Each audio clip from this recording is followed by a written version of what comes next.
All right, welcome everyone. Sorry about the lighting. It's a beautiful day here. I'm in the Lake District. The date is the 5th of the 5th, 25. So it's the 5th of May, 2025, and it is a beautiful, beautiful day. Um, my name's Dave Ellery. I'm one half of Freedom Thinking. The other half is putting our baby to bed. Um, she'll be coming along later on. I've just heard over the monitor. I can still hear a little bit of noise, but that means nothing. That can turn off in a moment. So Jen is on her way at some point soon.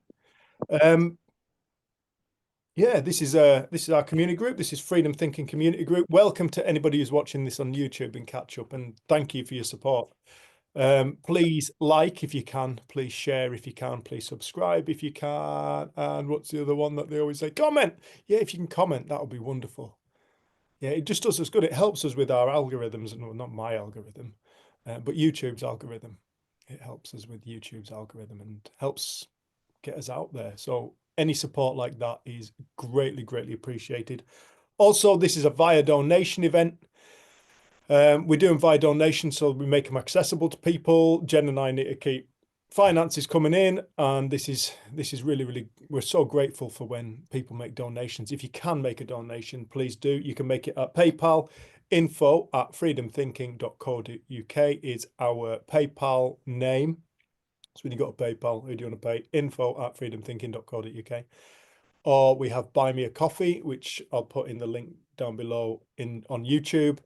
Or you can contact us directly for our bank account details and we will send you them. Some people just like to make donations straight from one bank to another, which is absolutely fine. Or we take crypto, or we get paid in gold and silver, or land.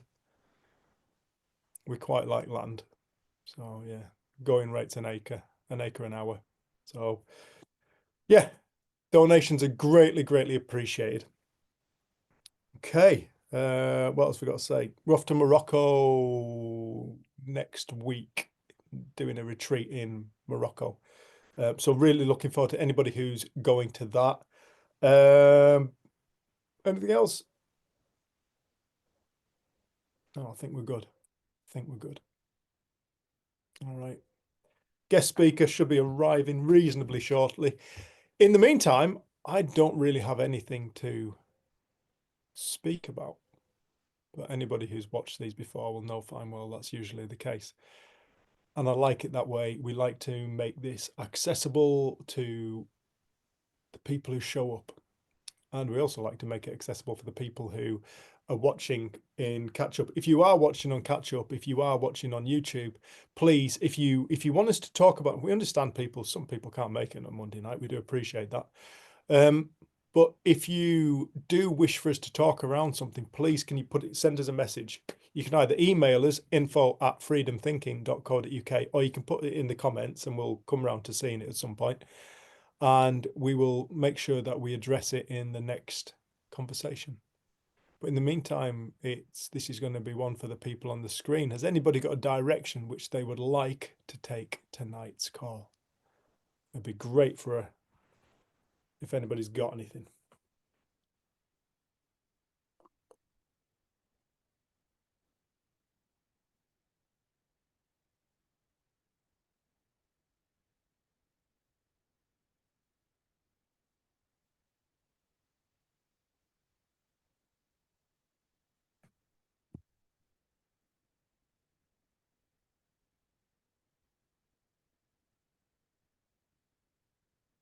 Hi, Myra.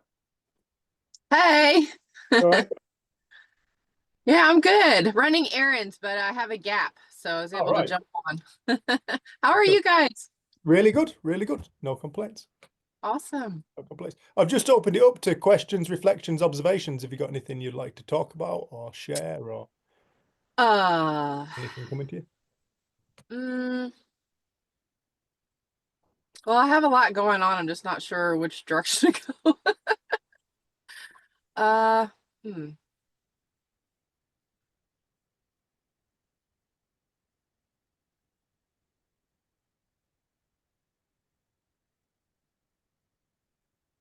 I don't know, maybe about um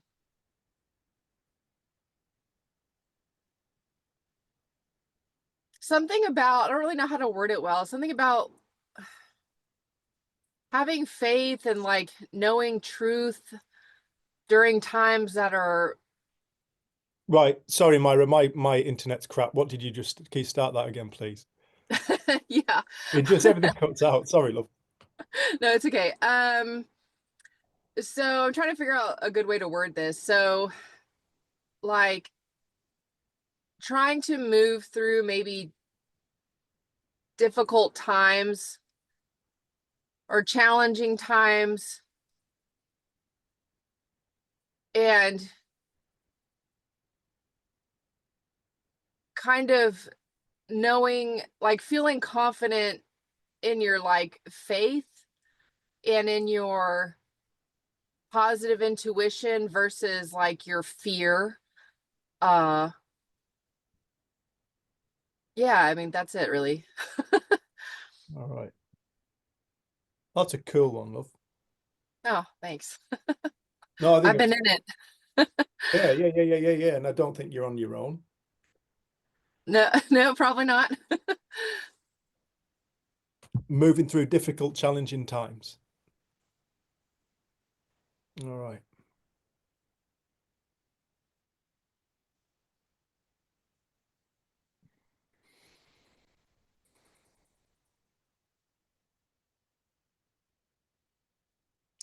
I feel we have a massive gift, and it's a gift of reflection.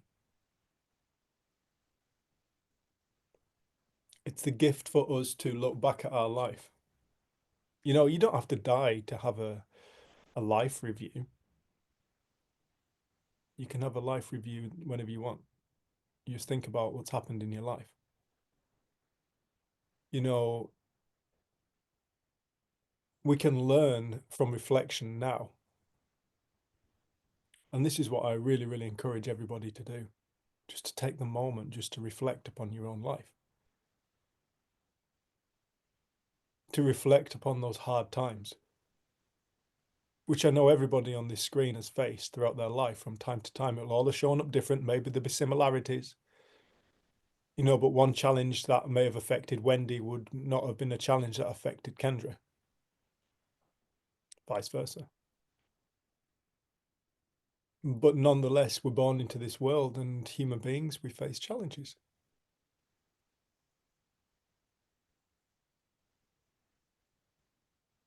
I personally believe it's meant to be that way. That's my own personal belief. I think if it wasn't meant to be, we wouldn't.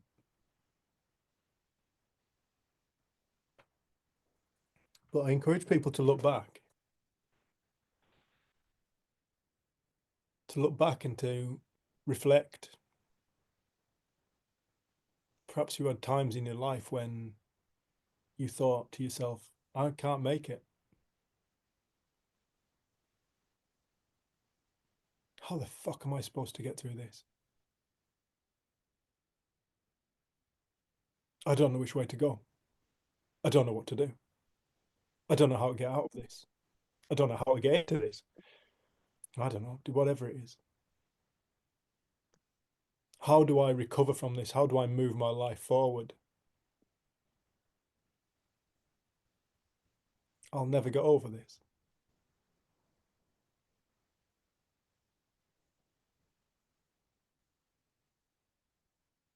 And then somehow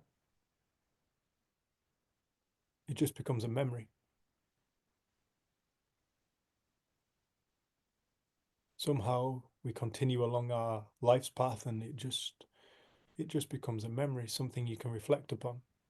It looked insurmountable at one point. It looked like a mountain. It didn't just look like a mountain, it looked like a cliff face, a smooth cliff face with no way around it or over it. But somehow we moved right through that cliff face and got to the other side. I know fine well I'm not on my own when I sit here and say I have loads of those in my life. Times in my life where I thought I can't make it past this. And somehow we do.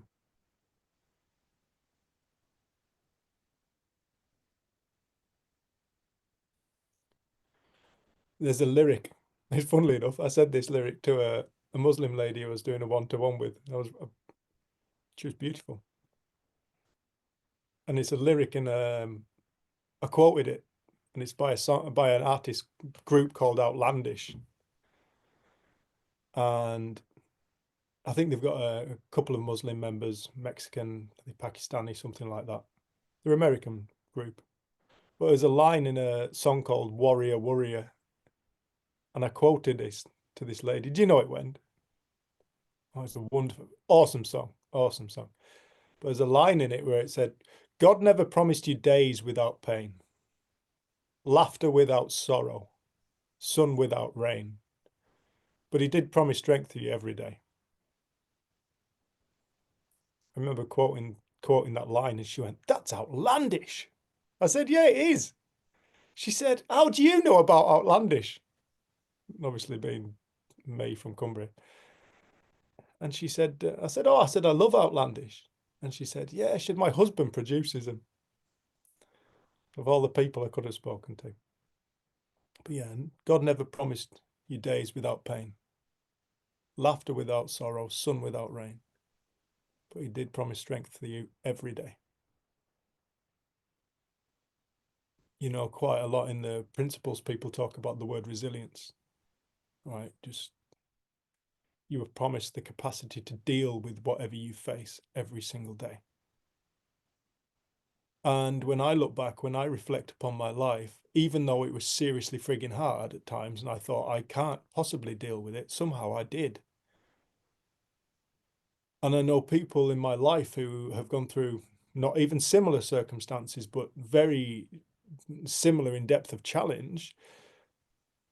And somehow on the other side, they walk through the storm into the sunshine.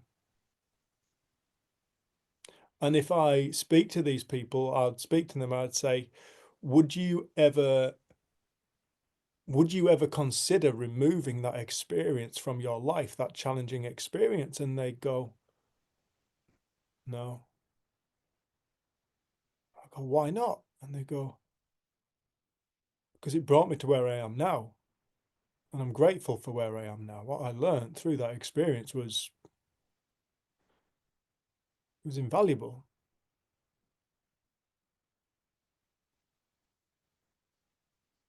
You see, our gift to remember, our gift of the past isn't an irrelevance. The past is a gift. It was life happening. Just like this very moment here and now is life happening. It was a gift. This moment is a gift. Life is a gift. Life is an absolute gift. It's a gift to be born into a physical dimension where the rules are very, very different to the spiritual dimension, where you get to play the games of fear and separation and isolation in the safety of never actually being destroyed. You can't kill energy. You cannot destroy energy. It can only change.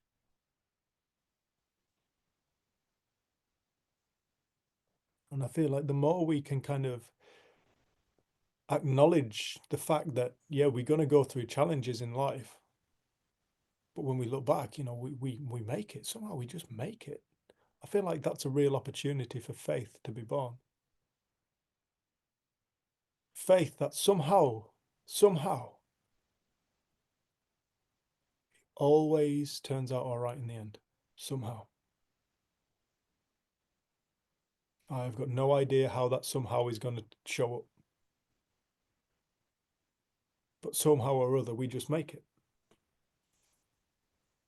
And I suppose there's a saying, I've mentioned this a couple of times, but there's a saying by a lady called Sheila Gillette, who channels a group called Theo. And she says, fear and faith ask the same thing of you: to believe in the not yet created.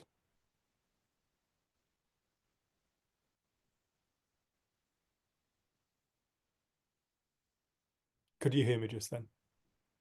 Cool, everybody paused again, so I wasn't quite sure. Yeah. Fear and faith ask the same thing. To believe in the not yet created.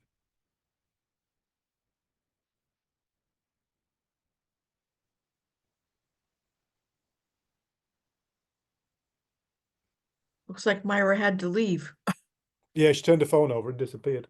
Oh, Yeah, I think she might have knocked something. can I jump in and share Please. something? Yeah. There's the word fear, F-E-A-R. There's some clever acronyms out there about that word.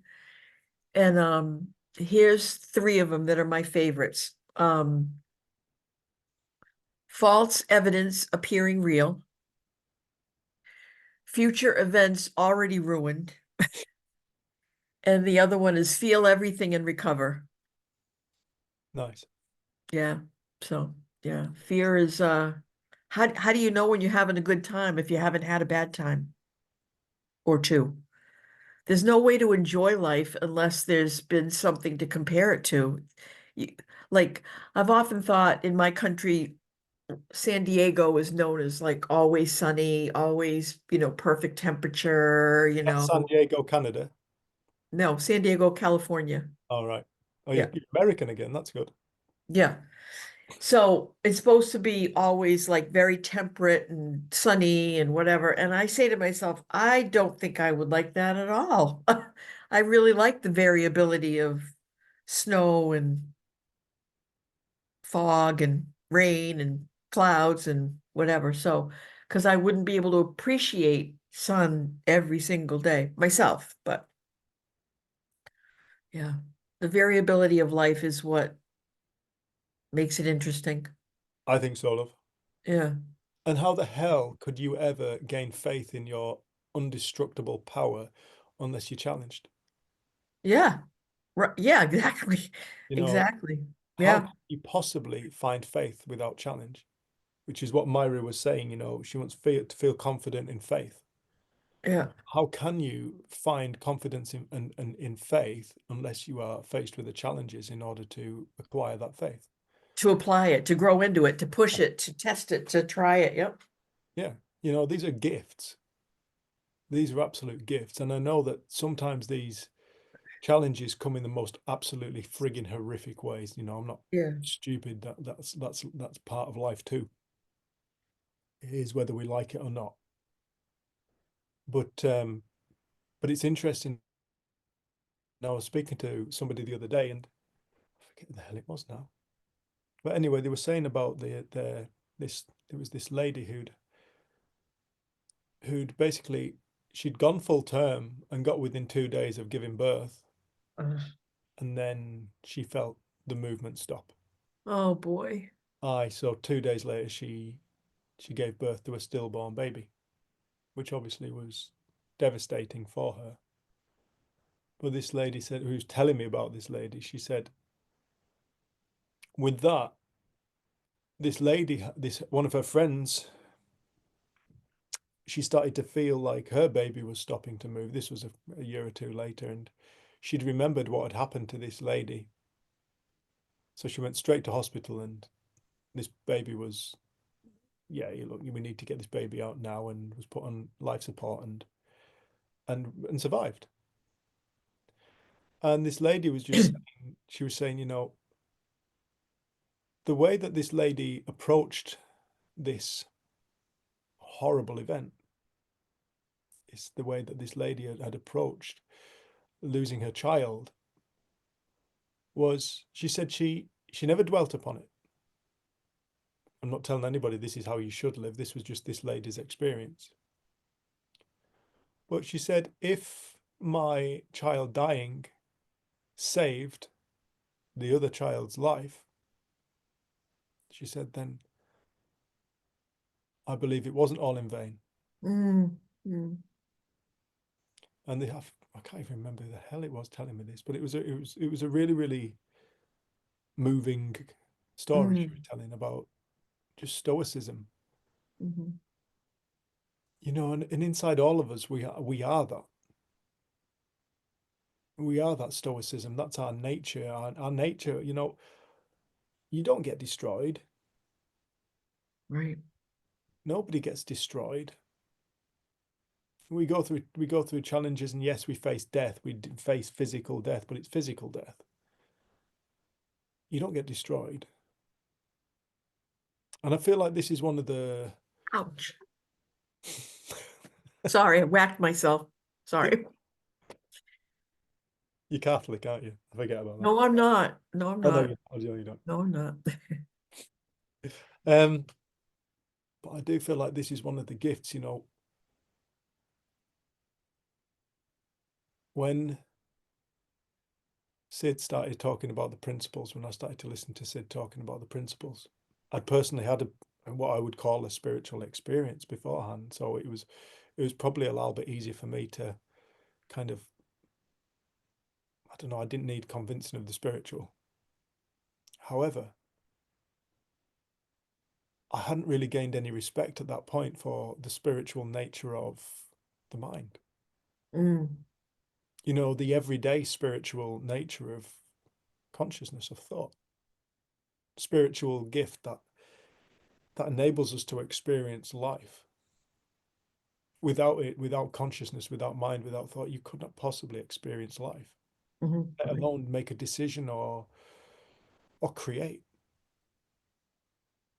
And I feel like when we start to bring back into our culture, and I'm speaking to the Western culture predominantly now, and I'm speaking to a certain percentage of the Western culture, I am very, very aware of that. But when we start bringing that conversation, you know, the conversation of spirit back into our realities, it doesn't half clear up a lot of mess. Doesn't have what? Clear up a lot of mess in our lives. Mm. You know, if somebody can start to see that, what is the power of thought? What is this infinite force that mankind did not invent? It's not one of the mankind's great inventions. It's not one of our great No. ideas. It's a pre-existing infinite force, creative force. We use it to direct ourselves through life. We use it to make decisions. We use it to come up with ideas. We use it to create joy. We use it to create depression. We use the same force in every single moment to dictate how our experience of life is, what direction we're heading in. Are we heading towards heaven, or are we heading towards hell? Mhm. Beautiful thing is you can jump ship in a moment, because the mind isn't governed by the rules of the physical world. It's governed by spiritual law, which is moment now. Mhm. And so in any moment we can go from X to Y. In a moment we go from heaven to hell in a moment, or from hell to heaven in a moment. Either way. Mm. That's what people start to discover. Their mind isn't bound. It doesn't take years for you to find your mental health. It takes a moment. Mhm. It takes a whole realization, a whole new thought. And the moment you have that new thought, the world appears different. You literally step into a new world. And that's when people get the opportunity again to reflect, to have this gift of reflection, where we can reflect upon that moment and glean information from it. That's what I've been doing for the last 12 years. From those moments on, I've been going back and studying what information can I glean from that experience. What can I notice new about that experience? And every single time I notice something new, faith grows. You know, but then you get to the point, I suppose, where faith becomes a non-thing. Mm. You know, it becomes a point where, well, faith is based in the idea that you could go horribly wrong. You could be destroyed. Faith always seems to have fear attached to it somehow. It has to have a pole, fear and faith. You could say they're like poles, but in reality, there is no pole. Right. And sooner or later, you find yourself just living. Just living. And when you start to just live, it's like the freedom that opens up, where you don't need to believe in, you don't need to think about positive thinking or anything like that. You can just live and experience. You can go through the hard times, because they're going to keep coming. Mm, Life. mhm. It's life. It's what we're here for. Right, right. You know, and then we go home. But you start to go through these challenges with just a slightly different outlook. One of the things that came to me over the last 12 years is, all right, I've got this massive challenge. I feel like shit about this certain subject. Something's going on in my life and I feel really crappy about it. What am I going to learn on the other side? Mm-hmm. Mm-hmm. What gift lies on the other side of this hard time? Mm-hmm. And when you start looking at life in that way, it becomes really, really interesting. Yeah. Yes, speakers, eh? Something you said about that lady who's lost her baby preborn, and then at some point later, that other woman experienced, she said, oh my gosh, by knowing that story, I'm going to get myself medical attention sooner. And her baby survived. The first woman looked at that same birthing event for herself. I bore a stillborn baby the day that it happened, and then sometime later with a very different view of it. You know, and then she made the sentence like, wow, I'm glad that my baby's death wasn't in vain because it helped another child survive.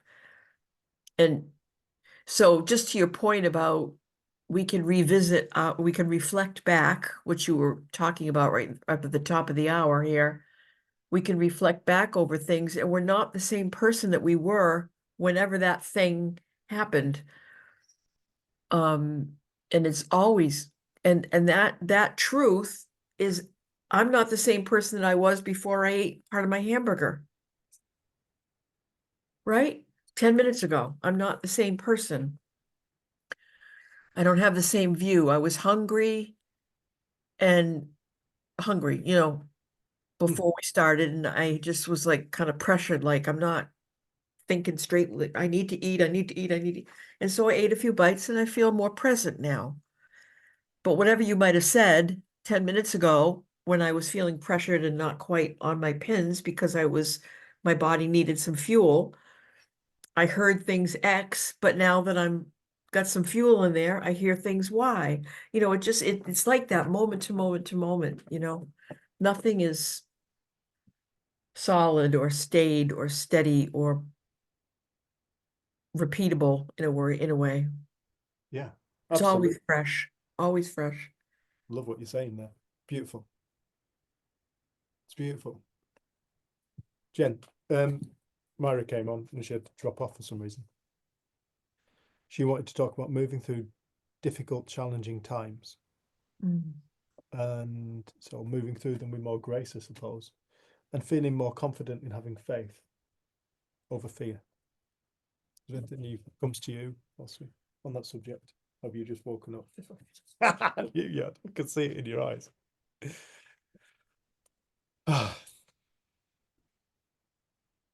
So moving through challenging times in terms of the world or a personal. Felt personal, but it could be anything. Let's open this up.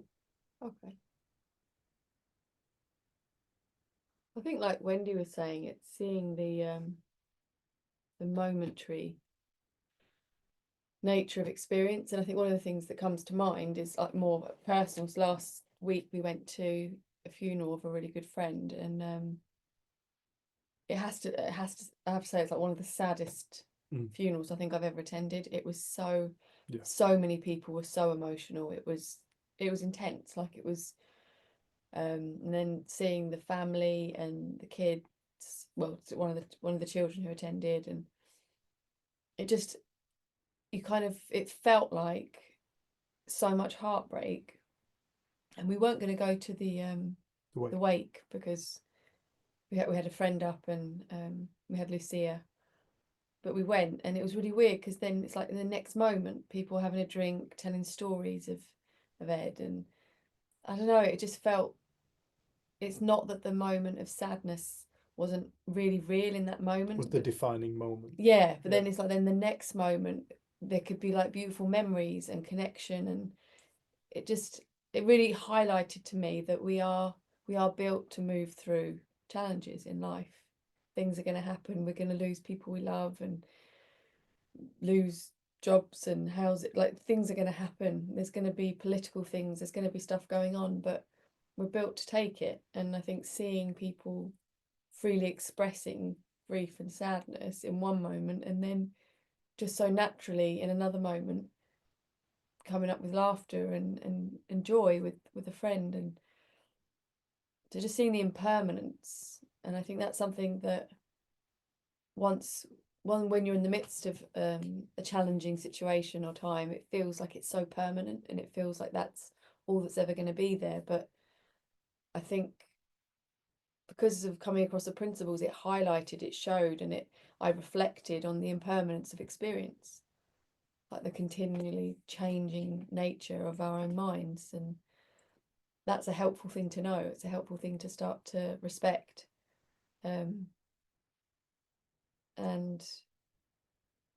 just seeing that we are, if you look at the way that the world is set up, we are going to experience challenges, but you only have to look around and look back at your own life. Like, you go in and out of different feeling states in the midst of that. It's not even like anything has to change for us to have a new experience.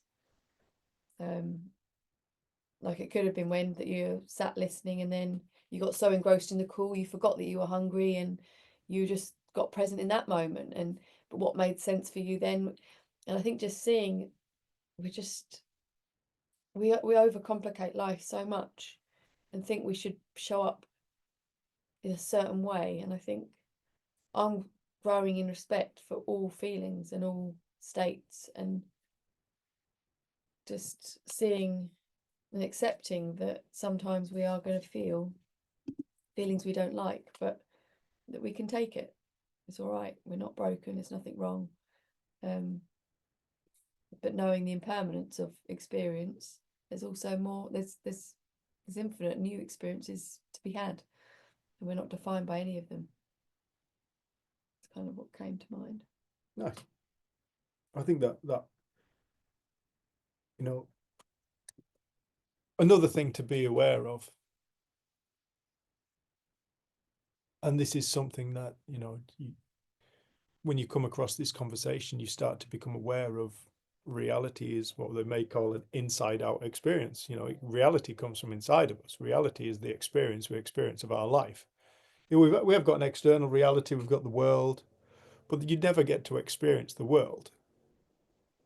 You get to experience the manifestation of our own consciousness. It's the only thing we're ever experiencing. And it's on the, yeah, but you might want to open the door just so we can hear it. So with that in mind, we're still on challenge, Myra. Challenge isn't created outside of ourselves. Challenge isn't something that's happening to us. Challenge is a perspective. That too is a perspective of the mind.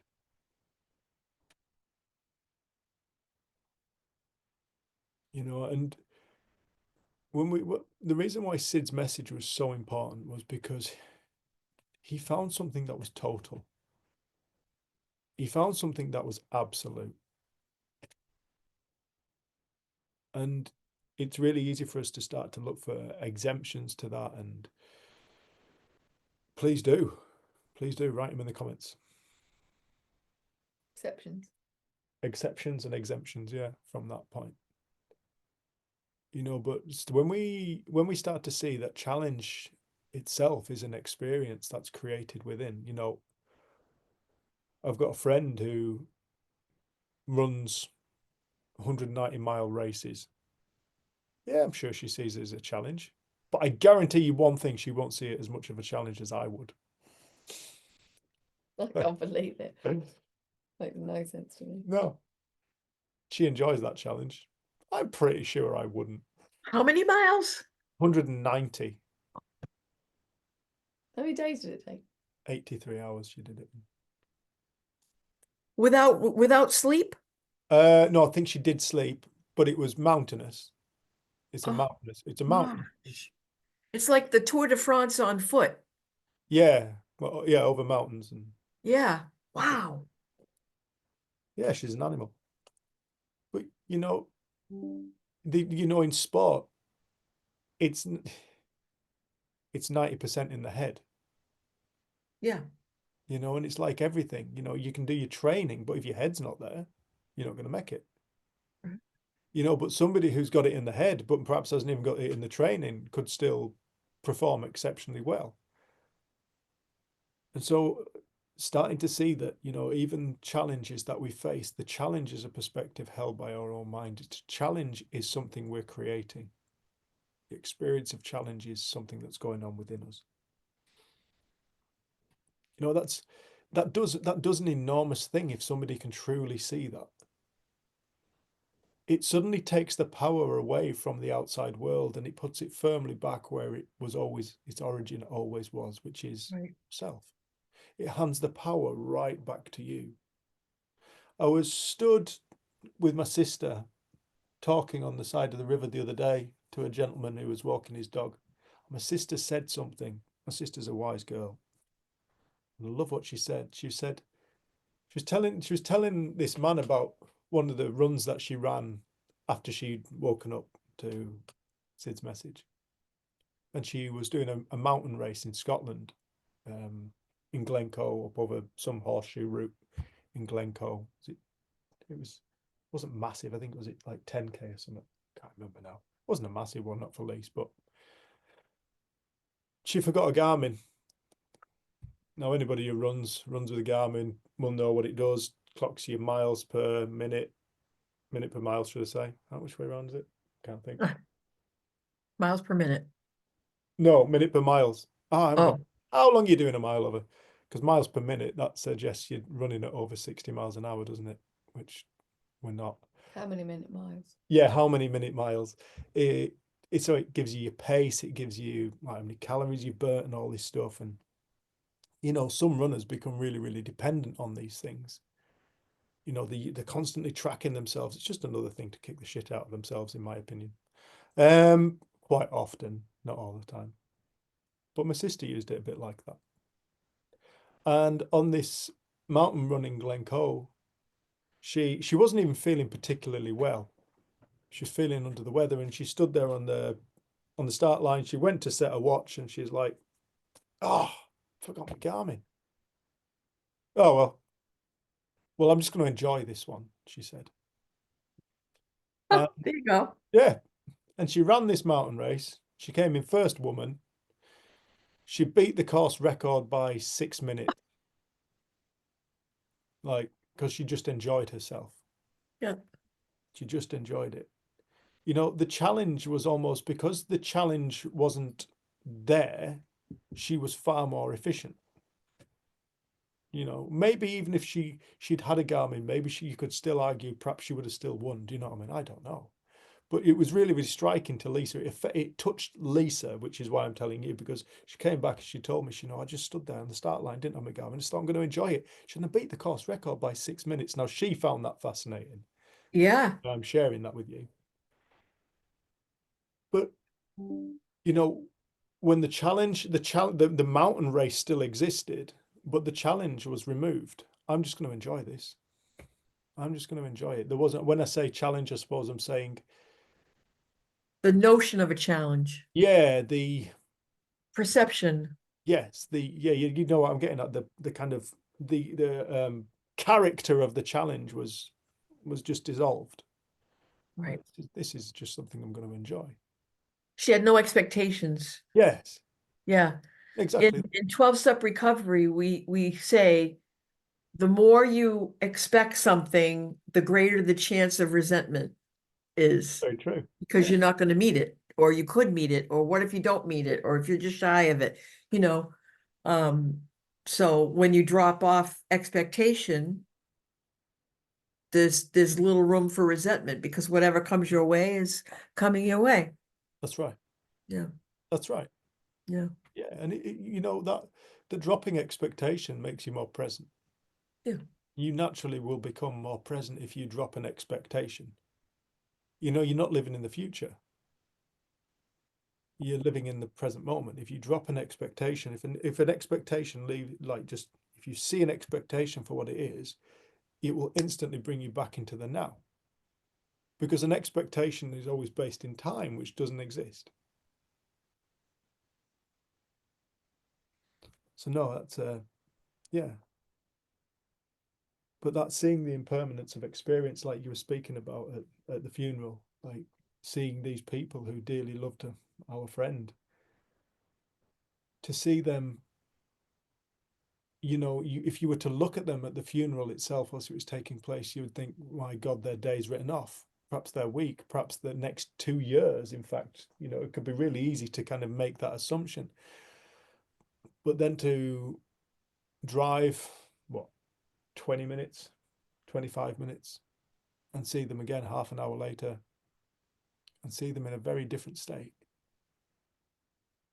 It could be very, very, and this is what we tend to do. We tend to hold ourselves, or we hold other people to moments in time. And at that point, we're not fluid. We're not like what you beautifully described just before, Wend, about, the fluidity of being. If you notice, if you look back, use our gift of hindsight again, you can notice the fluidity that we've been throughout the day. I mean, this morning I was in a foul mood, wasn't I? I was in a right bad mood. Like, computer wasn't doing what I thought it should. Lucy is talking to me at 100 miles an hour. Jenny's asking questions. I'm just like, fucking hell. Fuck. I was just in a really bad mood. I'm like, Jenny, you have to start the computer. It's doing my head in. And then I was in a bit of a bad mood for about, 40 odd minutes. And then at some point it just left. It just stopped. And I said today, just as I came on, I've had such a good day, such a good day. And I'd completely forgotten about this morning. Like, I'd forgotten all about that. But it's because we're fluid beings. And I could hold myself to that moment in time. I could hold myself to that moment in time and go, oh, Dave, you got life wrong at that point. You were getting life wrong. And then I can carry it through till tomorrow and blah, blah, blah. Like, it'd be very, very easy to look at the lady who was with our friend on his passing and hold us to that moment in time. That is, you are going to be like that for the X amount of time, which is a very old school way of looking at people. But when you start to notice the fluidity, it's like it allows us to go through challenge with more grace. If you're in challenge and you notice, you're not right at the beginning. Because the moment you've noticed you've been in challenge, and you made it that far. Like, why would we think we're not going to make it any further? Again, look back throughout our life. We just make it through somehow or another. We make it through. Yes, we may die. Fair enough. But it's part of life. But we just make it through these challenges. Somehow or other, we just get through it. And when it comes to, feeling more confident in the faith over the fear, one of the greatest things I ever discovered is that fear is me getting more lost in the illusion of life. That's what fear is. It's me. Two things about fear. One, based in time. Doesn't exist. Time doesn't exist. It's based in the notion of a future. And secondly, I always need to be afraid of something. So instantly, the moment I'm afraid of something, I've said that over there has the power to dictate how I feel. So there I've negated the truth of the fact that reality is created through me, not happening to me. That the experience that I get to encounter as my life, as my feeling state, is created through my own mind and my perspective that I'm holding on any given subject in any given time. And those are two really important things to start to discover if we truly want to sit in our peace of mind. What we are afraid of is not something outside of ourselves, it's a thought within ourselves. because it's the only thing we're ever experiencing. Technically, what we are afraid of, it's like a nightmare. We're afraid of the dream. We're afraid of the conjuring up of our own mind, our own imagination, our own creative capacity. We're afraid of an aspect of ourself. It's one of our infinite potentials that lies within our being. We're afraid of ourselves. That's what fear is. So when we start to collapse these ideas, these concepts that we've been brought up to believe in throughout in our cultures and stuff, you know, we haven't been brought up with the notion of the true time is now. No, we're brought up to always strive for the future, to analyze the past. But when you start to see through these illusions, it's like things start to collapse. These illusions start to collapse. And as all these stories and these illusions start to collapse, you find yourself in more peace. You don't dissolve, you don't disintegrate, you don't self-combust. You find yourself in a state of more peace. Why? Because you're aligned with the truth.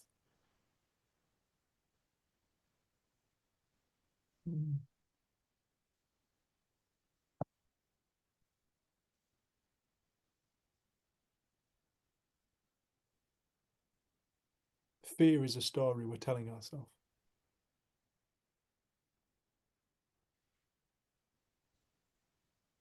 Perhaps fear is a story somebody else is telling us. Either way, it has to come from inside of us. Nobody can create a story for us that we believe in. We have to actively believe in it ourselves. I think that's why the principles is so powerful, because I think it takes away the need for faith in the way that I used to see it, because it's a black and white point. Like, there isn't an outside of ourself. There isn't anything outside of that, and I don't have to have faith in the system at play in life. Like, it feels like it's a self-proving, and it becomes self-evident that there is only this moment here. This, because even having faith is future-based. It's faith in something. It's still something outside, separate, time-based. So it feels like they're two things that actually principles helps to clear up. I'm okay. How about you? So yeah, I don't know if I'm explaining that right, but just No, you were. It was nice. it's almost, there's something about the principles that gets you back in touch with something true, something factual, something inarguable, and from that place, you don't have to buy into fear or faith. I don't know. It's But I the think- duality. It's a duality, isn't it? That just is just made up in the mind. Yeah, like when you were speaking, it's like we're afraid of a creation of our own mind in this moment. And I think one of the things that started popping into my mind more and more is in this moment right here, right now, I'm okay. I'm okay. And like I noticed at the funeral, just looking at our friend's mum, just thinking, how are you ever going to be, like, she was beside herself at one point, and it was like, how are you ever going to be okay again? Like, and like Lucia was just up the road. I just couldn't imagine. I was like, all the moments I've had with Lucia up until the age of 3, like she's had that with him and more, and now it's stopped. But to then see her chatting to people and moving through it, I don't know, I was just like, our imagination is what we're terrified of. We imagine and create, and so much of the time, if we actually check ourselves, we're sat comfortably with a cup of tea, or sat in a car, or we're just right there, but our mind has suddenly taken us somewhere. And I think that kind of coming back to the truth in this moment, it's like when you were really stressing in COVID times, and you said you asked your mind a question because you couldn't sleep. You're like, is there anything I need to worry about right now? And you said your mind just went completely quiet, and you went At all. And I think it was right now at that time. No, it was anything. There's anything I need to worry about at all. Yeah, and he just said your mind went completely quiet Just emptied. and you went to sleep. Mm. And that was a shifting point in your experience of, That's when I really started to see like far deeper into fear. yeah, But it was such a because gift. you'd been lost in it for months, really, Such a on and gift. off. Yeah, such a gift. Definitely. And I think that's the cool thing about learning and seeing is that, like, you shifted so much in 2013, but it was like that was the beginning of learning something new about life all the time, and you start having eyes and ears and presence for learning and growing and seeing through the false and getting more in touch with the truth. And I feel like those little kind of whisperings of common sense that we all have, but we just get so caught up in the noise of our fears and our worries and other people's fears and worries, and I see it as noise. There's just so much noise. And like we were saying to Lucia, listen to the silence. And then she goes really quiet and she's like this. She's like, I can't hear it. And she's like getting really she hasn't quite figured out what we mean by listen to the silence. She's like, I can't hear the silence. where is it? I can't hear it. I can't hear anything. Yeah, that's silence. I can't hear it. We probably posed it wrong. Like, can you hear silence? Is actually a really confusing. Can you hear the question. silence? Yeah. Yeah, it probably is. Yeah.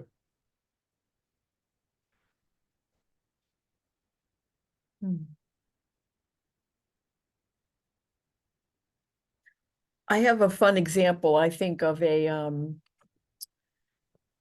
perception, like if you and somebody in your car you're in a traffic jam and one person go, hurry up, we got to get where we're going. And the other person go, finally, a chance to chill out and listen to my podcast.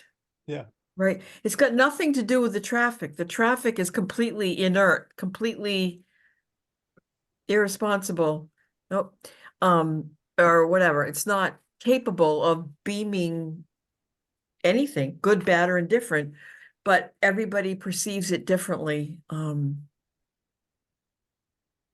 the moment, it could just symbolize so many different things. Somebody else could be going, it's a great chance to call my mom. I haven't had 10 minutes to myself to call my mother, and now the car stopped, so I think I'll call you know what I mean? Like it could be, yeah. Yeah. Yeah, it's a beautiful thing when you start to see that, there's evidence for it all littered throughout life. Yeah. Yeah. We are literally creating our experience of life moment to moment to moment to moment. Yeah. And we're just, for some reason, we're starting to wake up and realize we're doing it to ourselves. Yeah. Sarah, sorry, sweetheart. Can you hear me? I can Yeah. hear Hi, you. Sarah. Okay, good. Into the dark. I see, I think I'm sort of snowballing at the moment. So I get what you're saying, but I feel like at the moment I'm watching myself snowball sort of worry and fear, and then I seem to watch myself being that person who is more negative, and it's interesting, and I know it. I don't know. I just feel like it's not moving as fast as I want it to. So there's lots of fear about my kid, and he's been told he might be suspended from school. It's totally ridiculous, but it's I don't know. It's interesting watching myself. Does snowballing make sense? That's sort of like taking it on, but then then relate. So when people come to me, I just seem to be full of like the negativity of it all, rather, even though I know, and I don't really know how to snap myself out of it. I think I do. I think I just need to do what I'm doing now and get quiet and lie back in the kids' treehouse and try and do nothing. But I don't know if you've got anything to say about that. That sort of snowballing self-doubt, insecurity bullshit, it just feels like it's getting more and more tense to the point where I'm like doing things which I know aren't good for me, but I'm like, I'm doing this because I'm down. I'm doing, I feel like I could I'd love to hear something which might snap me out of snowballing more, if that makes sense. I think we totally understand where you're at. I have to put you to my ear. That's why I'm.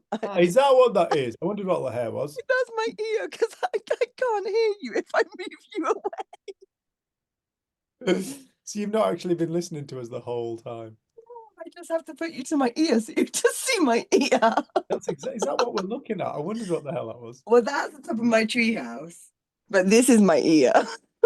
What part of her body is Sarah showing us now? Yeah, That was some kind of guessing game. Yeah, that could be dodgy. Yeah, I'd love to hear something. I just feel like I'm just in worry world, and I feel like anyone that talks to me, all I communicate is like worry about him.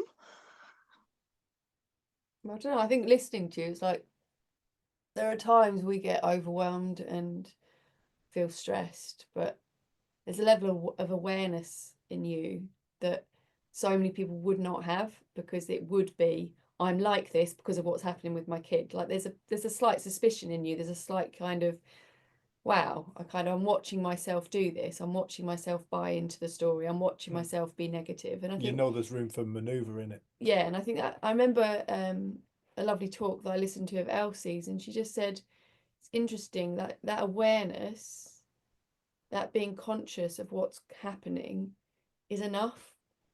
But then we're just so hard on ourselves. We're like, yeah, but I want to now be aware. Now I want to do something about it. I want something to shift. Like we're so impatient. And sometimes that awareness, that awareness is enough. That awareness is you seeing something playing out. Like you're not what's playing out. You're witnessing it. And I feel like there's so many times when I've got lost or caught up or overwhelmed in life, it's pretty humbling. It brings, for me, has brought so much compassion and understanding for other people, because sometimes it can feel like I see through it and I'm living like a very buoyant life and things aren't getting me down, and it can kind of get quite easy to then judgment to sort of creep in about other people who get really caught up about things. And so it feels like there's always learning in this. There's always something to be seen, and giving ourselves a hard time or beating ourselves up for it or thinking it should be different than what it is, it's just more noise. Like you've got a lot of noise and then you've got the extra noise of it wanting it to be different. And I think sometimes you could be in the midst of being negative about your son and you catch yourself like, you know what, I'm even bored of this story. Is there anything else? Like, and I think then we start getting more interested in, well, what else is there? I've got lost in this narrative. Wow, I've really noticed that. Like, what else? And I think there's a curiosity and an openness that can happen. But I feel like every single person I speak to at times gets overwhelmed and caught up in whatever is going on in their life. And I think it should be different. Yeah. We judge it. It's like, it seems that's part of life. And the more we can leave ourselves alone, stop picking at the scab. Yeah, it just feels so hard not to keep going there, even though I sort of know that. And you say like the awareness is enough, but it's somehow I'm lying here thinking it's not enough. It's not making change, But I suppose, yeah, go on. But it's interesting because that's, again, it's like time-based and it's a judgment. Not enough. Like, it's really, we can actually see your ear now. It almost looks like a nostril. Right, sit up. It might be more appropriate. Okay. You need headphones, right? You have a little bit of I just can't earwax hear in there, you, so I Sarah. have to Just a put little you bit of here. earwax. You'll be all right. Oh. Oh, love you. guys, it's all right. I love you. I I know love you you, all Steph. enough. I love you. uh, But also, like, watching you now, like, you're messing around. Like, there's a lightheartedness to this within the midst of whatever it is. There's still this potential for laughter and lightheartedness. And I think that's the other thing, is noticing the moments where it falls away even for a second. yeah. That's the thing, when you went through your really hard time in the lockdown year, Mm. whenever that was, I remember I actually became more grateful for when you'd suddenly get present and we'd have a nice time doing something, because it was like being with a non-person for quite a long time because you were so lost in your head. But I found, like, what came to me that was helpful was being really, really grateful and enjoying the moments of presence, where actually Right. so much of the time you are normally quite present. I probably take it for granted and didn't give it any attention. So it highlighted the moments of presence. And I think sometimes when we're experiencing difficult times, just being aware and grateful for when it does just collapse, even for that moment, when we're lost in laughter, or your kid says something really funny, or Yeah. and I think those kind of things. But it's like, at the moment your whole focus is on, like, this is negative and I'm being negative and I can see that it's this, but I can't get out of it. So you're not noticing all of the other moments that you have in your day, which could be lighthearted, which could be in awe of something, it could be noticing something beautiful, like, because you haven't really got eyes for that. You've just got eyes for this situation. And I feel like, and as soon as we focus on something as being an issue or a problem, it just gets bigger and louder. And we don't notice all the other moments. Yeah, and I fill my life with amazing moments. Like, my life is so rich and beautiful, and, like, you know, I know I didn't need to say about it, but it's just, I feel like my heart is so heavy. I'm so physically exhausted. So I'm doing all this, like, I've just come back from camping. I've just built this tree house. I've just had my kids' party. We did really wholesome stuff. I fill my life with that, but I feel like it feels like I'm not in it. So I do all the stuff which is a good life, but sometimes I don't feel like I get that. I'm exhausted by it. I feel so heavy and tired. I don't know, maybe I'm just having a whinge, but thank you for listening. You're allowed to whinge. Thanks, Dave. I mean, you love to whinge, don't you? I'm a proper whinging. I wish the United States had a word that was like whinge. I love that word, whinge. You're welcome to it. Yeah, I know, but nobody's gonna know what the Unlike hell I'm Kemper. talking about. Introduce But it, Wend. Introduce Huh? it. Like, in this country, somehow, like, a kid, like, even when before social media, like, a kid in a school will come up with a word, and suddenly everyone in all the schools at that age know that word and what it means. yeah, Introduce it to America. yeah, that's right. I'm gonna start using it and make Wendy's American again. She's not Canadian anymore. Ah, Oh, stop it. No, I am Canadian. I'm telling you. I got all my gear. I'm ready. Yeah. Yeah. Wendy the Whinger. Whinger. Sometimes, it's The other thing is, can I just say something to Sarah? yeah. Too? The other thing is, this has helped me, Sarah, in the past. Yeah, let me see your ear. Get it right up in there. I'll give you the other one. Okay, good. Yeah, okay, good. Oh, there we go. Okay. I feel like I'm whispering in your ear. The other thing that's helped me when I'm caught up in like, oh, and I don't feel, and I'm going through the motions of life, I pretend like I'm having a good time making a tree house, but my heart's not in it because I'm thinking about this other thing. One of the things that's helped me over the years is to look back and say, how many of the things that I put time and effort into worrying about actually materialized in the dark way that I thought that they might? How many of my scenarios that I have wrung my hands over and run through and designed and pictured actually ever materialize? And I'm 67 years old. I'm here to tell you, I really can't think of one that's actually turned out the way that I thought it would. Worst case scenario. That doesn't mean that I haven't had hard days. It doesn't mean I haven't had hard times. But when I think about, all right, so-and-so's in the hospital, they could have this, they could have that, they could have the other. What if he doesn't graduate from high school? What if he stays back? What if he blah, blah, blah, blah, blah, blah, blah, blah, blah, blah, blah. And I paint through all the things that I'm going to do. That takes time and energy. And what I have looked back and found out is that wasn't that time and energy didn't pay off because nothing ever occurred the way I thought it would. Nothing.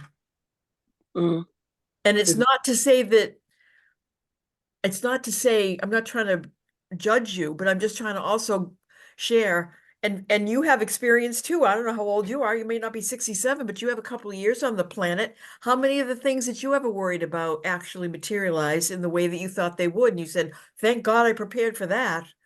You know, Mm. I just don't think it actually ever works. It's all made up. Yeah, well, yeah, and it's just in today, if I'm going, what about this? What about that? What about this? What about that? There's a couple of birds trying to make a nest literally to the left of me on my porch right now. I could be Mm. enjoying looking at the birds rather than going, what about this? What about that? What about this? What about that? I could be enjoy talking to your ear. I could be doing a lot better things with my time rather than making up stories. And it's not to say that those things don't deserve my attention, but the wisdom inside will go, oh, I know what I need to tell my son, or I know what I need to buy him, or I know what he needs for supper, because I'm enjoying the morning doves rather than ticking off possibilities. Yeah, that makes sense. My 2 cents. Yeah, it makes sense. I'm gonna go and come right back because I have to make That's important. English tea. And I I'll have tell you what, let's all have a quick brew break. Let's have 5 minutes okay, all right, because we've run out of tea as well. all right. So we're back in 5.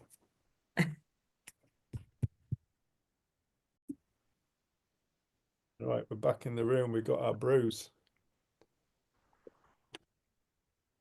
Jen, you're still on your first one. No, I'm not. I've mixed them together because one had gone half cold, Ah, cold. oh, And yours was too hot. so- genius. I think we, oh, yeah. Well, if you're watching this in catch up, yeah, forget it anyway. It's interesting, isn't it? Because one of my observations of life is that human beings have this ridiculous habit, and we think it's kind of us being realists. But I'm a realist, Dave. And that realism is that, you know, it's all just going to fucking go to shit in it. I better prepare myself for it all going to shit. Yeah. You know, and it's like, I love what you just said when I think we're recording. We must have been recording, I'm sure we were, when you were saying, yeah, we were recording, so it's just before this. Forgive if you're watching this in catch up. We've had conversations during the paused moment, so I'm a little bit lost in timelines. But it's like when you can reflect back and you can look back, like what Wendy was saying about how, you know, even the worst things and the worst times and my worst case scenarios that run out in my head, have they ever actually shown up like I thought they were going to? No, I'm totally with you there as well, Wendy. You know, I can't think of, even if it has shown up, like, for example, going to prison. You know, there was a chance I was going to go to prison. I didn't think I was going to go to prison. So the worst case scenario happened. I actually went to prison. So I went to prison. But was prison actually anything like what I thought it was going to be like? No. No, it wasn't. Nothing like what I thought it was going to be like. You know, and I often say the biggest deterrent they could have given me was not send me to prison. Because what I learned in prison was I'm all right in prison, I'm fine in prison. But if I'd lived with the fear of prison, different kettle of fish. And so it's like, if we can start to acknowledge something we spoke about an awful lot last week. 2 weeks ago. 2 weeks ago, my apologies, which is we actually do not know anything. We have no idea. how the future is going to show up. We have no idea. Even if something is imminent, yes, I am going to go to prison. I know I'm going to go to prison. We still don't know what the experience is actually going to be like on the day. You can't know that aspect. You cannot know that. You cannot know how you're going to feel. You cannot know how you're going to be creating, how you're going to be thinking in that moment for your experience of life. You have no idea. So all this trying to second guess it all and drive ourselves mad is just mental agitation. It's just bullshit running through our heads. We're trying to find truth. We're trying to find a little bit of logical truth that we believe may be in our capacity to glean about something that doesn't actually exist. A future. Because Sarah, if you look at all your suffering, forgive me, it is based in time.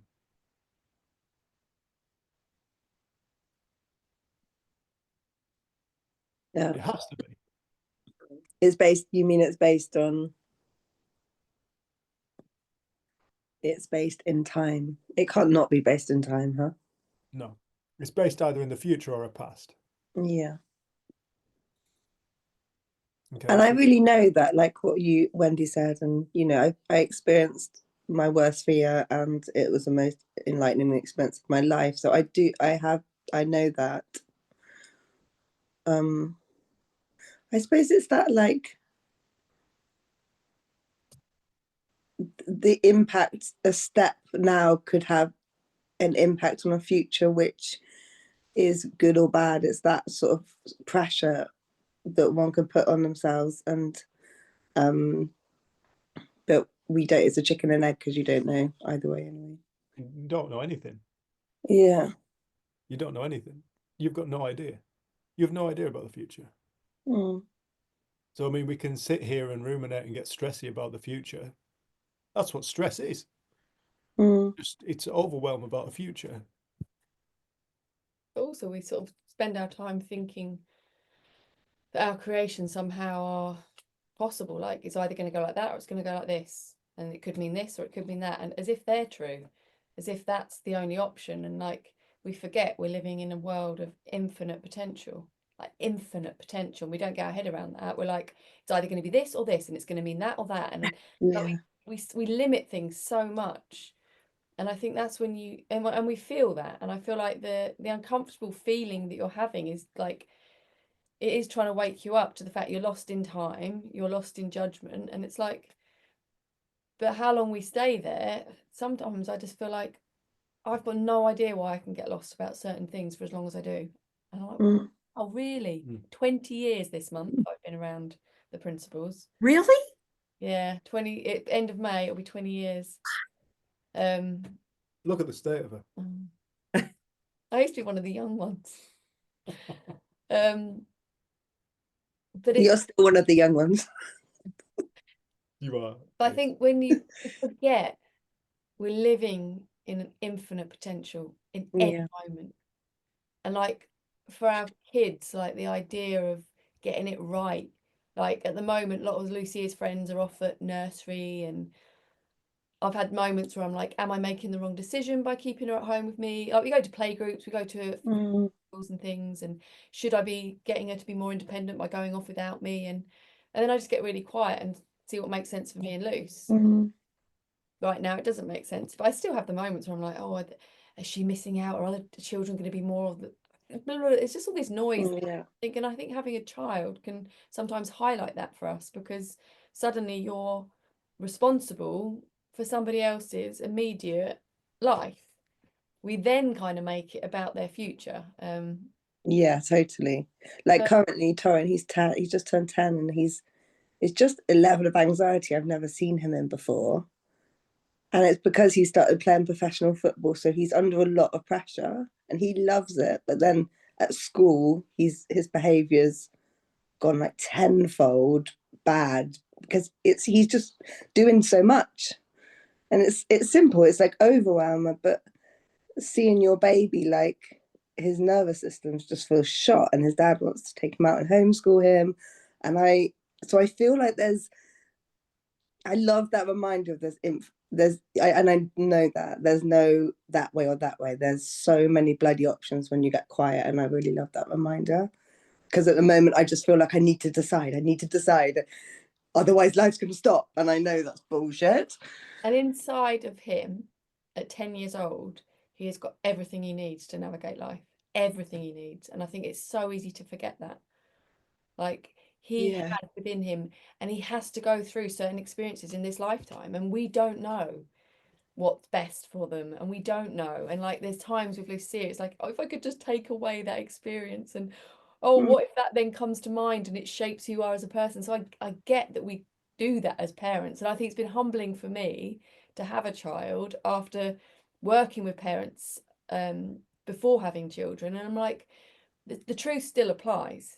The principle still is watertight, it's true, but I can see how easily they become a part of us that we kind of need to keep safe, and we need to, we don't want them to have horrible experiences. We don't want them to get caught up in anxiety. Like, I realize for myself, every experience of my life has been important and valid, and I've learned and grown, and I wouldn't take things away. And then there's aspects of Lucia's life, I'm like, oh, but I don't want you to have had to, like, you got cross with her, and you never normally get cross, and you shouted, and I was like, God, Is it my shitty morning this morning? no, I was thinking about my mum's. When even my mum and dad were like, A different day. Different one. well, no, you've only done it like, I think you've done it like 3 or 4 times in her life, but I was like taken aback by it, and she was beside herself. And then I noticed, like, oh, is that, and it's like, just come back to the moment. Then you two went off and had such a lovely time feeding the ducks, and you made a little friend, and you did like, she's in the next moment. And the next day she did say, I didn't like it when Daddy shouted at me. And I said, well, the thing is, it wasn't okay that you spat. She kept spitting everywhere, like on the carpet and stuff. And I said, And on you. Yeah, and it wasn't okay that Daddy shouted. I said, but we all make mistakes. So, and she's, you and her have actually been even closer. She said I was her favourite tonight. Well, it's because Rob was her favourite. Rob was her favourite yesterday. Uncle Ra. My favourite tonight. Oh, thanks, Luce. First time ever. First time ever, yeah. But I think 3 years. We have to separate ourselves from our children and see them as these complete, incredible beings that have a life to live, and we are here to guide, and we are here to keep them physically safe. Like, less and less are we having to do things with Lucia. She's learning, and we're allowing her to be capable. We're allowing her to kind of like figure things out herself. Like, she can get incredibly frustrated. Like, her frustration levels are like more like you. She equals me. But I have to allow her to do that. And then sometimes she's been frustrated for like 5 minutes, to the point where she's like nearly screaming, and then she goes, oh, I've done it. And it's like, but every bone in my body sort of wants to take away the fact that she has to feel that horrible frustration. And so I think it's just I think we forget that what's true for us is true for them. What's true for us is true for every being on this planet. And I think when we give them back that power of, you're all right, you're going through a tricky time right now, but you're actually all right underneath all of that noise. You're okay, you're whole, you're complete. And when we speak to that and we notice that more, they will probably start to feel that more. And I think one of the things I often talk about is, as a teenager, I'd gone from being at primary school and I was shy and a bit insecure and struggling that way, where my mum and dad didn't really see it as, oh, she's just a bit shy, it's not such a problem, to suddenly being like, I feel depressed, I've got eating disorders, I've got problems with being so, like, suddenly they lost faith in my okayness.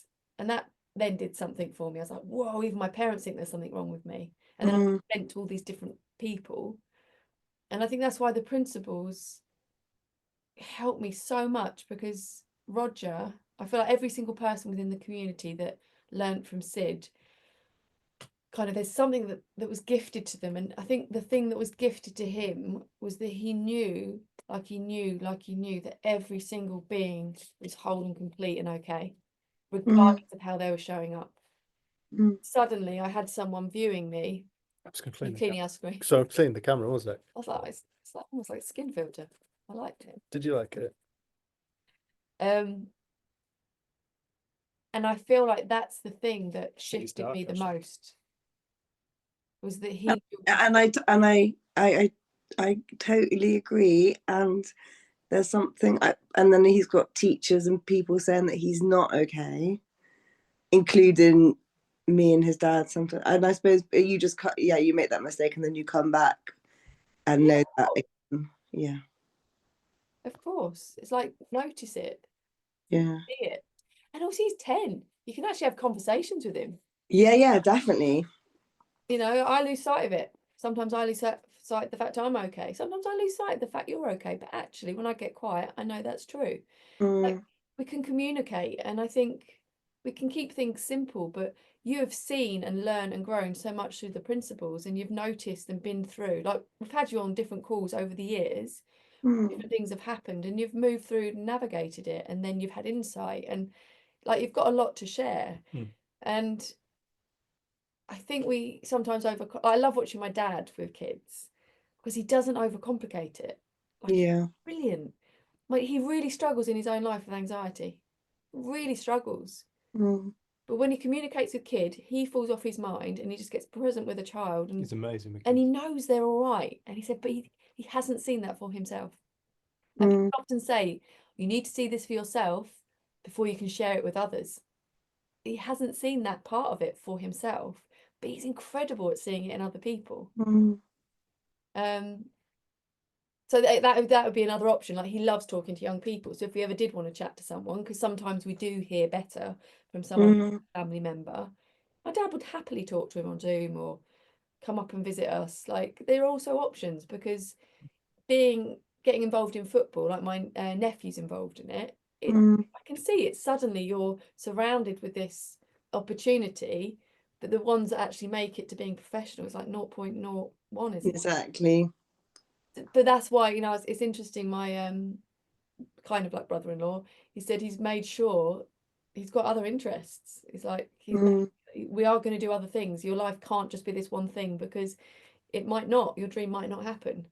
But there's other things, and there's more to you than that. So that's the other thing. Like, you don't have to sit with this alone. Like, maybe it is, oh, I want to reach out to someone, whatever. But it's like we get so limited, and we're like, it's this, and I should just see through this. I should just be doing better. Like, and we give ourselves a hard time.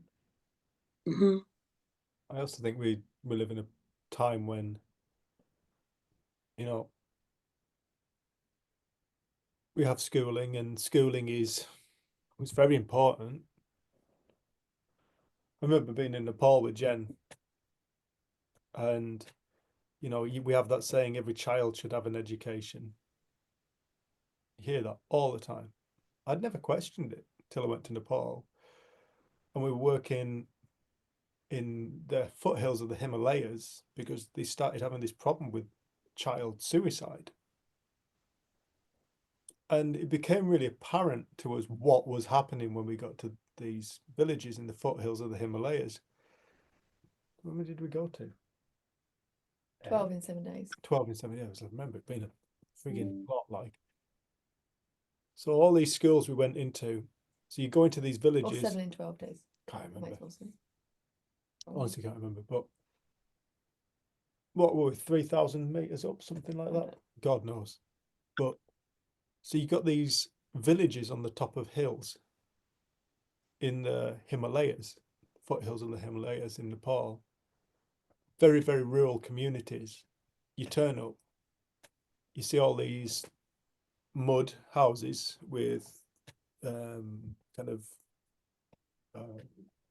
straw, it was thatched roofs, toothbrushes stuck in the thatched roofs, just outside, so they come out, take the toothbrush out of the roof and brush their teeth and stick it back in. They washed in a stream.